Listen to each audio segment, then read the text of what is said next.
What's up? So, I know Matt Pat, he's retired. He's retired now. But I figure someone has to deliver these theories as it's only natural. It's only natural. And I want to talk about One Piece, specifically Zoro today, because I have a little theory. I have a little theory, but and it mainly revolves around first Kuina, his childhood rival, best friend, whatever you want to call her. Tashigi, the Navy captain now. I think she's a captain now. That looks just like Kuina. And the third is Zoro's tendency to get lost uh, wherever he goes. This trope has been played throughout the entirety of One Piece. I think it started on Usopp's island where he got lost trying to go fight uh, the cat guy, whatever the cat guy's name. But he got lost. He went to the opposite side of the island, or whatever. And I find that very, very strange, because it's just an interesting trope to have. And I've seen other theories that say like it's his defiance to like not listen to others. So he purposely goes the wrong way just to be defiant. But I don't think that's the case, because I think it had been mentioned by now in it, like several times. Zoro just genuinely seems just lost. But what my theory is that he is always running towards Tashigi, the now Navy captain. I think she's a captain. I'm gonna keep calling her captain. But the Navy captain, whenever he goes off and gets lost, he's going towards her direction, uh, wherever she is in the world. He's got to head towards her rather than his destination. And why I think that? Why I think that is that him and Tashigi are linked by some sort of fate. I don't know what. I'm I didn't make the story, but I believe they're linked. And I also think that Kuina and Tashigi are the same person. The same person. And why do I think that? Well, obviously they look very similar. Tashigi, I mean, it's even stated by Zoro that she looks just like her. Uh, Zoro's sword, Wado Ichimonji, that was given to him by Kuina's father. That's Tashigi's like whole mission in the show, is to take that sword away from Zoro because she feels like it's not in the right hands. It doesn't need to be in the hands of a pirate. Or maybe she just has the sense of, I need that because it's her sword, and she's lost her consciousness of youth somehow, because clearly she thinks she's a different person. She's also born in the East Blue, and they met up. Zoro and Tashigi met up at Logtown, so she was already in the East Blue, which seems very strange for Zoro to run into her that quickly. Wasn't even in the New World, wasn't in uh, the Grand Line. It was in Logtown when she was with Smoker as her.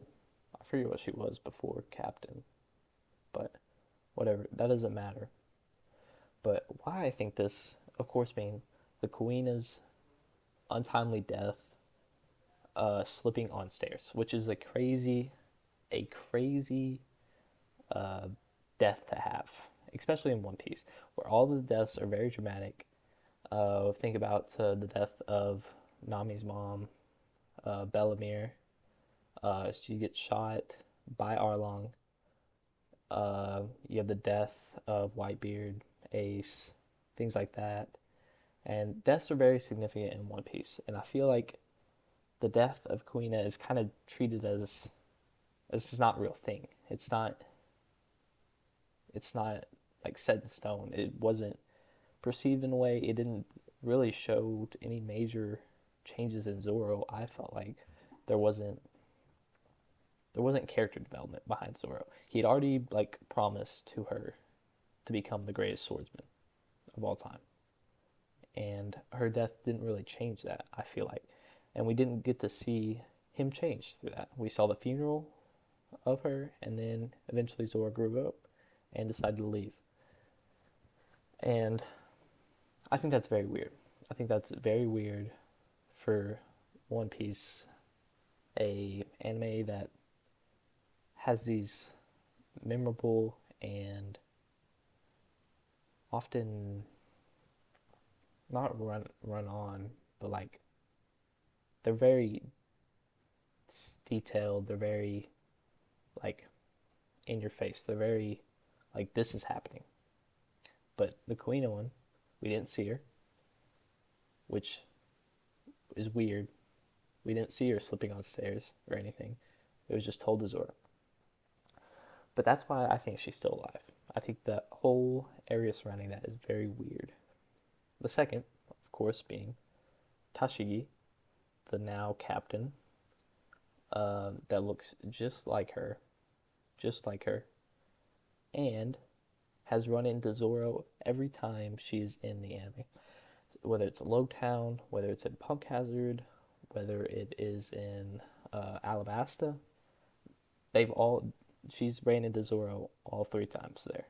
They've run into each other, and Zoro's like, wherever this woman goes, I follow, or something the quotes like that. It's like in Alabasta. But it's weird that she keeps running into him. And I think it's because they are linked by some sort of fate. The same person, Tashigi and Kuina, just grown up. She's lost her memory somehow. I'm not sure how. And that Zoro is still linked to some fate to her. And that's why he is constantly getting lost. He knows that subconsciously that she is still alive out there.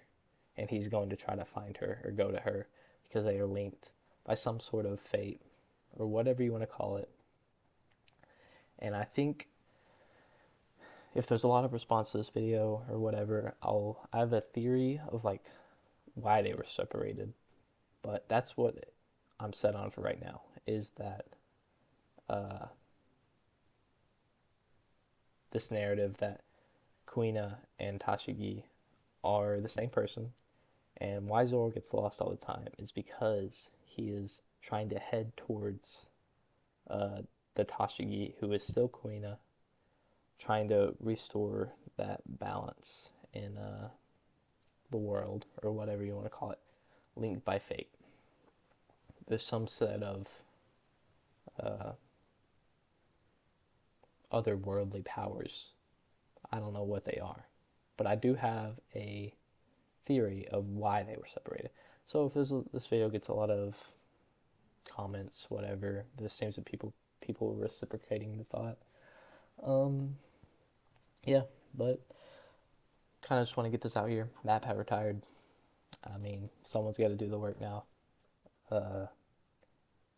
Thank you, MatPat. If you made it this long, go watch a MatPat video now. He deserves it. He's the GOAT, as they say.